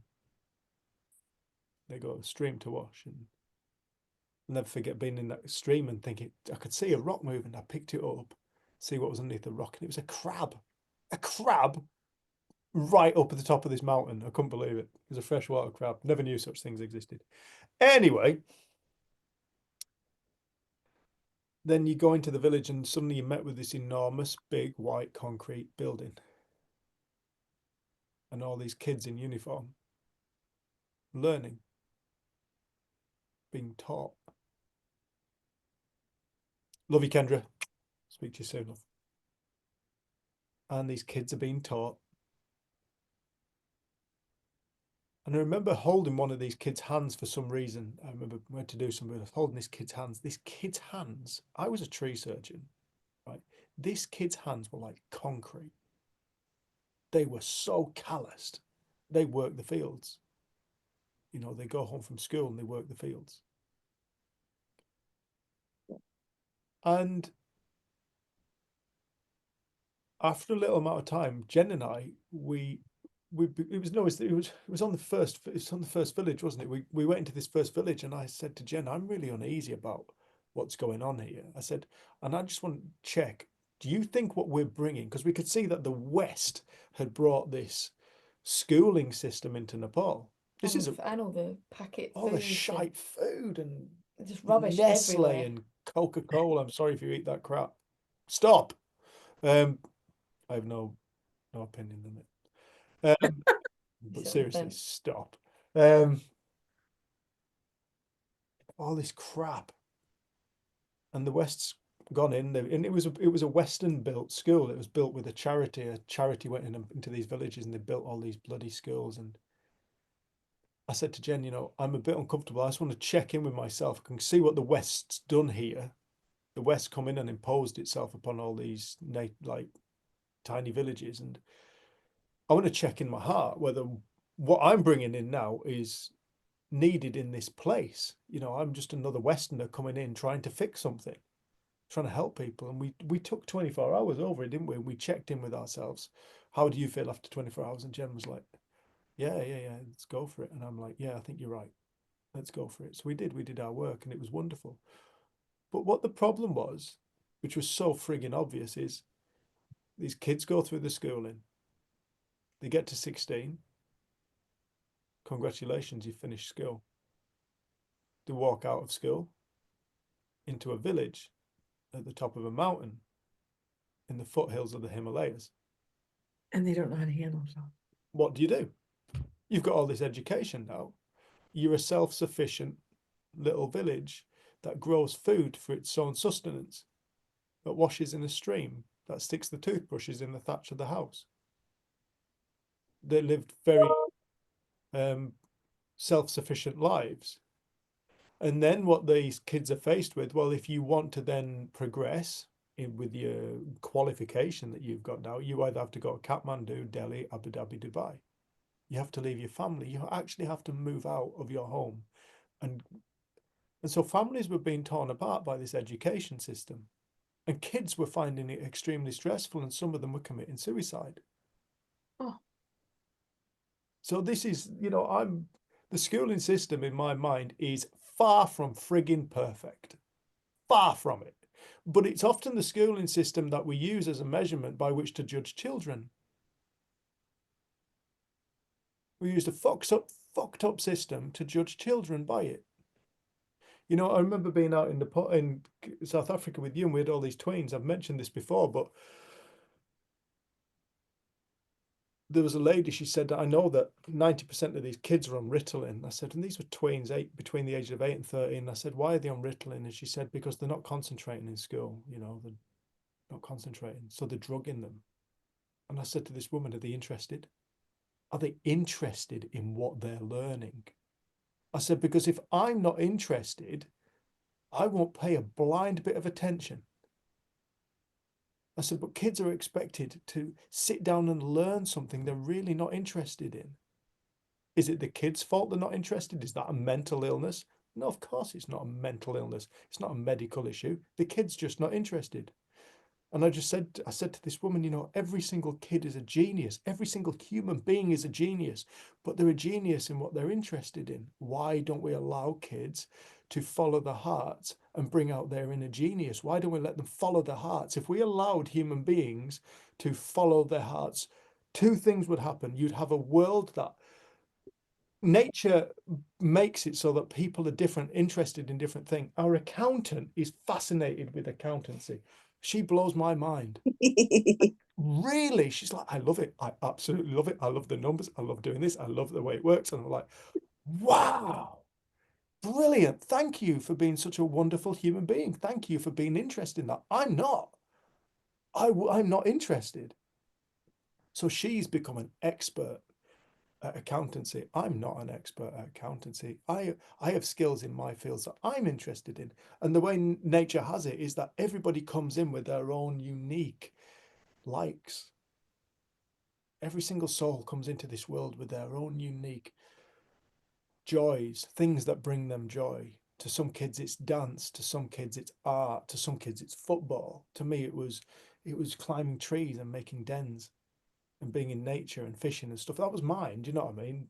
To you it was whatever, you love dolls and stuff like that. And we're all different, but we're trying to fit sorry, we're trying to fit people into Well, we're these. outside as well. Uh, And biking. All right, I'm like, It wasn't just oh, the dolls. it was, I did love babies. you love babies. I had to stop when I got to secondary school because everyone took the mickey out of me. There you go, another thing. You know, so we're trying to fit these kids through a system that's so, and I always say it's not the kid that needs the label, it's the system that needs the label, not the kid. The kid's all right. It's the kid, put a kid who is like is playing up at school. Was that video I sent you the other day? They just said children who are so poorly behaved in school and like the naughty kid, put them into nature, put them into a different kind of education, and they don't just thrive, they become leaders. And it was it's based on a study, the little clip that I got. But I think like when my mum does art projects with schools, the kids that are the naughty kids, when she goes in and does these art projects, they absolutely love it. They get messy, they get glue all over them, and she said suddenly they become. And I just think this system doesn't work for a lot of kids. No. And if he's now fascinated with football and doesn't really want to be learning about whatever he's learning about, Which is entitled to feel, in all honesty. you're going to play out. Yeah, no, I like, you know, I run home education groups. I'm in that world. I do know that, but there's a financial implication to you know, that there's a lifestyle which then like we're two people that need to work, you know, so we are in the system, we are on the rat race because we've got to, you know, so there is It's I also totally like, hear what you're saying. I want to give him also that. it's also like Jenny said, it's not just this and it's not just that. There's not just this, it's not just this way, and it's not just that way. There's an infinite amount of ways in between that figure something out. This is our gift that we have. We have our gift to figure stuff out. Yeah. And also there's ways, like I know that so much of the work we've done, like with the iHeart stuff, was helping children within a system or within like a home family environment that wasn't ideal to find their resilience in the face of it and to thrive regardless of where they're at. And I think that's the beautiful thing about the principles. Yeah. Like you say, there's not always going to be that option, but there are ways to help children resilient in the face of it, because actually it doesn't suit 90% of kids. No, exactly. Yeah. No, I totally. You know what I mean? But like, it's interesting. My cousin's little girl she's like, I just get on with it. I do my homework, do my best. But she didn't ever put pressure on herself. She didn't ever make it like a big deal. She seems to just she's gone to college. She's not sure what she wants to do. Like, she's totally relaxed about it. And then my niece Ishka, like, oh my God, she was worrying about her GCSEs when she was 10 years old before she even started secondary school. Yeah. Like, she just was one of those kids that just thinks and thinks and thinks and worries and worries and worries. And I was trying to find ways to help her within a system that, like you say, there was financial implications to try and take her out. But she's also all right. She's got her lessons. Yeah. When you've got your hand up. Yeah, what's been occurring to me, Sarah, is that the more you're turning scenario around in your head, and in Dave's words, it's this or that, or Jen's words, this or that. When our mind is a bit quieter, then the other this and that and that and this and this and this and this and this can bubble up and reveal itself. And when we're caught up and only running those 2 scenarios or 5 scenarios, however many there are, you don't have access to the other 9,682,412 that there may be, because it can't come through. There's only so much bandwidth and signal that can come through. So that occurs to me, because, a difference in educational philosophy, you're in the UK, you're not in Kathmandu, you're not in Nepal, you're here, and this is your system, and your child, but being caught up is really shutting off the spigot, yeah. Yeah, definitely. Tap in English, isn't it?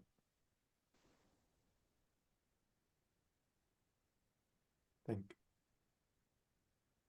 Jen, What was is that, Dave? I missed that. A spigot, that's a tap in English, isn't it? Oh, all right. Is it a tap? Yeah. Yeah. Faucet, shutting off the faucet, Spigot. spigot. I had that. Yeah, no. I'm going to start whinging about that if you're not careful, Dave. And Jen, will your dad really talk to any young person? Really? Yeah. I'm very excited to hear that. He loves it. I think your dad's one of the nicest men I've ever met. He's a very nice man. Yeah, he's wonderful. Your mother's a little, no, I'm kidding. He went in to do work experience in a school, I think, when he was Yeah. like quite young. Then he knew then he wanted to work in education. He wanted to work with children, and he had a Yeah. tough time. He went to a grammar school, and it's when they still used the cane and all those kind of things. And I think he misbehaved. But so he wanted to create an environment for kids, like he is in the system. And I think it was hard for him because obviously from when he trained in 70s, suddenly then national curriculum came in, but he still, as a head teacher, brought in different arts and crafts days and music and sport and extra, yes, we've got this system, but he tried to make the best of the system and bring things in, and always had time for kids. Great. So yeah, he definitely is just, he really, that's where he thrives. And also I think for him, he falls off his mind, and when he falls off his mind, he's in his There's no element. suffering, is there? And I think since he retired, actually, he has suffered more. And he's been around this. He came across it. Yeah. Came across me, and then 9 months after me changing, he went on a course with Jack Pransky, and it has massively impacted his life in lots and lots of ways. There's just this kind of anxiety level in him, and this sort of control thing that he knows doesn't serve him, but he can't put it down. And but he talks to kids, and they're like, oh, that makes total sense. Why would I do that? And they skip off into the sunset, and he's like, wow. That's the thing. You see that, but you see that same thing playing out your dad and many other people. People are so invested in trying to control reality. Yeah. And I don't know. I mean, I'm not in control of the thoughts that come into my head. I'm to a certain degree. If you ask me my name, I'm not going to come out with some random spurious response. I'll probably come out with my own name. You ask me where I live, it'll be the same thing. But some thoughts just come into our head like that. In our inner being is a dynamic space. So is the outer world. It's a dynamic space. Everything's a state of dynamicness. But you look at it closely and you realize, well, the thing that's trying to control everything is our ego, because that's the only thing that ever feels unsafe. Your soul doesn't ever feel unsafe. Your soul loves eternally. It's just an eternal space of love. So the soul doesn't judge, it doesn't measure, it doesn't berate or anything like that. It doesn't fear a single thing. So what is it? If our true self isn't fearing anything, then what is it that's truly fearing? Well, it has to be the ego. So the only thing that's trying to control everything, and the only thing that's ever afraid of anything is the ego, is the intellect, is the conceptual idea of who we think we are. And we're trying to keep ourselves safe. Safe from what? You look at it closely and you realize, well, I'm trying to keep myself safe from feeling. Why are we afraid of feelings?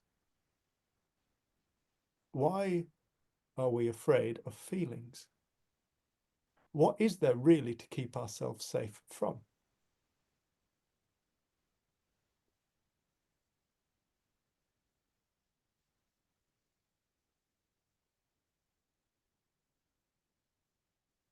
You just Yeah, start, uncomfortable feelings and thoughts, I suppose. that's all it is. Mm. That's the only thing we're trying to keep ourselves safe from, because that's the only thing we're ever experiencing. So we spend our life running around trying to control everything, trying to control the inner dynamic and the outer dynamic. I don't know. I look out at this world and I see people all over it doing all kinds of things. I can't control that. You know, I can't control what thoughts actually pop up in my head. I don't know why I think what I think when I think it. But I'm so grateful I don't have control over my own thoughts a lot of the time, because if I did, I would never have found the insight that has come to me over the years. If I had total control over it, I would have never allowed that in. So I'm grateful that there's this inner dynamicness that is happening, where I've learned to just, on most things, just let go. Just let go. I'm not saying I'm always there, but most of the time I just live in this state of, see what happens. Yeah, I'm really noticing, like, sorry, I feel like I'm just chatting back to you, but I'm really noticing, like, yeah, how I'm just getting more and more controlling about everything, what my kids are doing, who we're with, how other people are parenting. It's just like it's just got so thick. And that's Yeah. it. It's like the more I'm believing the fear, the more I'm thinking I can control. And it's all control for what, actually? But why exactly? But What are you also it's- controlling? Why would you need to do that? Because I'm frightened that I'm getting it wrong. So you're frightened that your children, you know what's best for your kids. I'm 100%. frightened that there being a system where they won't thrive and that they'll be damaged and it's my fault, something like that. But do you believe in damaged people? No. Well, you've just undone that last bit just now. So they're not going to be damaged. You can't damage people. And also you can see the innocence in you, like you've got insecure, so you're trying to control things outside to feel okay. And that's going to feel unnerving because it's impossible. There's nothing that you Yeah. can control to give you the feeling you're looking for, because the insecurity hasn't been created by those things. The insecurity is within you because you've got lost for a moment. And so you can see, like, that's totally innocent, and we'll all do that from time to time in life. And like, it is hard when we have all these beliefs and all these ideals. And like, it was humbling for me, like, my sister's a doula and hypnobirther, and she had 3 amazing home births, and that's what I was going to have, and that's the best way, and it means this for the baby, and it means this for their lives, and blah blah blah blah. And then totally humbled by needing a C-section. Totally humbled, like So grateful as well. so grateful, like them finding out actually without that possibly could have lost, like probably would have lost, or she would have had brain damage. And probably lost you as well. And I don't know, I feel like as soon as we get all these fixed ideas about life, actually, without the system we have, we wouldn't have like doctors and I don't know, all these incredible things and these scientists, because there is these minds that, like my friend Rob, who's just been with us, he said if I could have just stayed in the education system my whole life, I would have thrived. He absolutely loves learning and information, and he loves that. He loves it. So, and I feel like as soon as we get fixed and tight about anything, it's a reminder to wake up, and we have to let go, because we're caught in a concept or an idea or a belief, and that's, we can't find. One of my favorite Sid quotes, which I can never remember where it was. I've heard it in an audio and I try and find it. So it's either there's no peace to be found in beliefs. That's one of them. And then there's another one that's very similar but worded differently. But I remember that seeping into my soul of like, Say it again. There is no peace to be found in beliefs. And everything we're talking about in terms of education, nutrition, birthing, like all of it, it's beliefs, it's ideas, it's concept, it's form. And there's going to be, you can watch a documentary that totally sells you on being a vegan, and then you watch a documentary that totally sells you on needing meat and broth, and and it heals cancer, and then this heals cancer, and like you can Yeah. find information to back up all of these things, and it's a sea of like noise. But Mm. actually, when we see there's no peace there, like we come back to, we are totally, totally built to live life. We've got everything we need within us to navigate whatever is thrown our way. Mm. We watch it time and time again. Like we can't believe how some people are like, how did you get through that? Because built into us is the ability to get through things. And then people go through some horrendous things, and then they have all this, they can have all this insight about it. And you're like, wow. And other people hold on to it, and it becomes their mantra for their life, and they feel damaged and they feel lost. But it's all the content. And I think when we get that tense and that kind of controlling, it's like we're lost in the world of form, we're lost in content.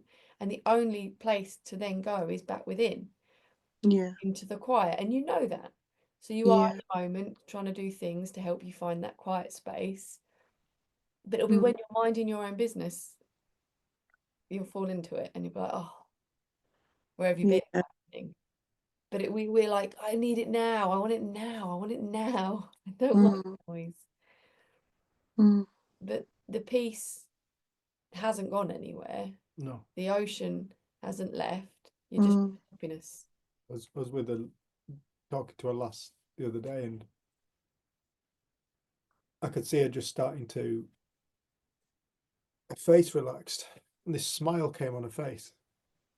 And I watched it there for about 15 minutes. I said, how do you feel right now? She said, I feel really good. I said, right. I said, are you stressing about the future or the past? And she said, no, just listening to you. I said, right, that is how life feels when you're not stressing about the future or the past. That's what life feels like. That's what life actually feels like. Life feels beautiful. Living feels beautiful. When I'm talking about living, I'm talking about the livingness of life, the actual life, living, lifey stuff that we are feels amazing. That's why we get so despondent with anything that isn't in alignment with that, because we know deep down, part of us knows, I could be having a far more beautiful experience than this right now. Right? But that beautiful feeling is the truth. Because it's us before we create stories. So the only thing that takes us away from that space is stories. Yeah. Thinking, overthinking. And the story of like, oh, why am I like this? That analyzation of self, of like, I need to know why I'm behaving like this. It just digs you into this hole. It's just another thought, though, isn't it? It is just another thought, but it's so bloody compelling, that one. But yeah. Depends how much you believe everything you think. Yeah. You know, if there's one gift that came to me, it was I became far more discerning with what I was going to give my power to. Yeah. Do I do a lot? But to be honest, I'm really fortunate because I can see it's a lot of bullshit most of the time. Yeah. You know what I mean? And I want to read your poem. Yeah. I think you've read it a few times. I read it. I love it. love this. You'll have heard me read this, I'm sure. Kahlil Gibran. On Children, it's called. It's from the book The Prophet. Oh yeah, I know this one. Yeah, read this, is good. Just a little reminder. So, your children are not your children.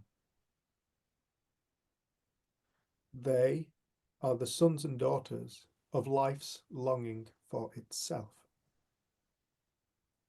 They come through you, but not from you. And though they are with you, yet they belong not to you.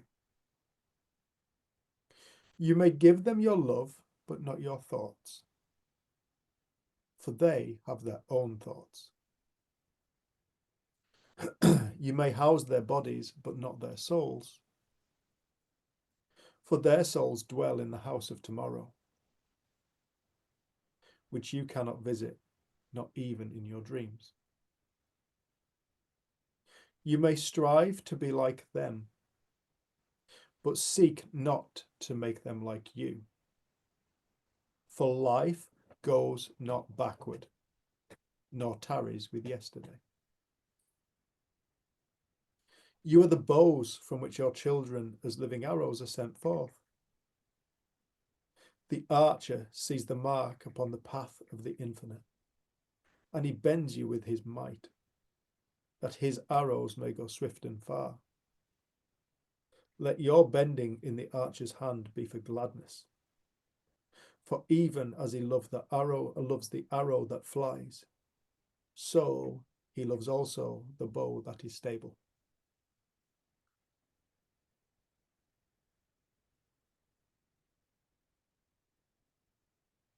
Mm.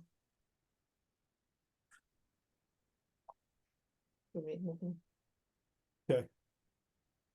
I like this one as well. Dickon always reads this. The Guest House by Rumi. This being human is a guest house. Every morning a new arrival. A joy, a depression, a meanness, some momentary awareness comes as an unexpected visitor. Welcome and entertain them all. Even if there are a crowd of sorrows who violently sweep your house empty of its furniture, still, treat each guest honourably. He may be clearing you out for some new delight. The dark thought, the shame, the malice, meet them at the door laughing and invite them in. Be grateful for whatever comes, because each has been sent as a guide from beyond.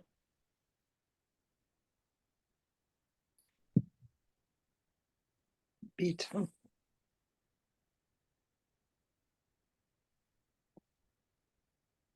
We all make it somehow. We all make it, love. Somehow.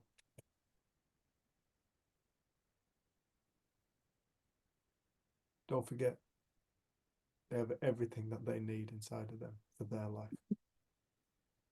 Came in with it. Come up and see us as well. Come and visit. Yeah, Absolutely loves I was thinking that this boy. actually with the boys. She loves them, doesn't she? She goes all kind of fun, like coy around them, Yeah. and like just wants to hold their hand and just like, follow them around. She absolutely loves hanging out with big kids. Yeah, I will. I'll get in touch and come up in the summer. That'd be lush. Yeah. Thanks so much, guys. All right. They're fine, love. I don't know. I look at the kids that were the ones that in my school, the ones that were fucking hell, there's some rough kids in my school. But most of the ones that were the troublemakers went on to start their own businesses and have done very, very good things. He's a proper leader. He's incredible. He's a real leader, but he's been squashed and it breaks my heart. But actually what I've heard from this call is if I get my shit out the way and his dad's gets his shit out the way, he is thriving, actually, is the reality. We just need to move things around to allow him to be celebrated more. Nice. But just that reminder that you just both said about that, just like he's totally fine, I'm fine. That's just, I needed to hear it, so thank you.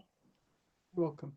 Thanks for coming. And thank you for bringing it, because there'll be Yeah. someone else maybe who's listening that Yeah. this resonates with. And I think sometimes Yeah, we've been around this a long time, we can sometimes just think, oh, I should just know better, or I should. exactly. It's really nice because it's just life. We're just beings here thinking we know something about it, and then we get humbled and we get caught up, and it's just what happens. Yeah. But when we're honest and authentic, it can be really helpful for other people. Yeah. Thanks, Sarah. Thanks, guys. Thank you for those who've made it to the Yeah, end. thank you, everyone. So nice to see you. Just going to finish off and just say, everyone, this is a fire donation event. If you can, please donate. PayPal info@freedomthinking.co.uk. Buy me a coffee, link in the description below, or contact us at info@freedomthinking.co.uk for our bank details if you just wish to do it via bank transfer. We just appreciate so much everybody who does make donations. We appreciate you so much. Thank you. It really helps Jen and I keep going. So just sending everybody so much love. Can I ask a question about because I've seen the buy a coffee thing and I didn't get it. Do I click on it and then it asks me how much I want to donate? Because it always makes me go, ooh, I'm a bit suspicious. I don't understand it. Yeah, So if you can do what PayPal is friends, it? if you can do PayPal friends and family, that's better for us because we don't. Oh, get- okay. Yeah, I can just Money transfer coffee. money to your account. Oh, Okay, bless good. you. You were just trying to be cool by having buy me a coffee. Yeah, I was trying to That's a make new it. I thing. thought it was going to be simpler. We've got someone helping us do the website, and they're creating like little Instagram things and quotes, and like they're making us. I said, can you just make us cool, like that we understand all this stuff, and just make it automated and make But it. what is the idea? Is it buy me a coffee is like you click on that and then you basically transfer money through that? Is that the deal? Yeah. It's just another money transfer. Okay, great. I was just trying to Yeah. make it simple for donations, but yeah. Maybe more Simple for complicated. some people, I'm sure. But yeah, I'll Right. definitely donate. I appreciate your Oh, bless time. you. Oh, thanks. Mwah. And likewise, if you're love. watching this in catch up and you've found it useful, please consider making a donation. And if you do have any questions, reflections, or observations, you can get in touch with us directly. Also, you can work with Jen and I personally as well. So yeah, get in touch, leave a comment, like and subscribe. Thanks, everyone. Well done. Loads of love. Lots of love.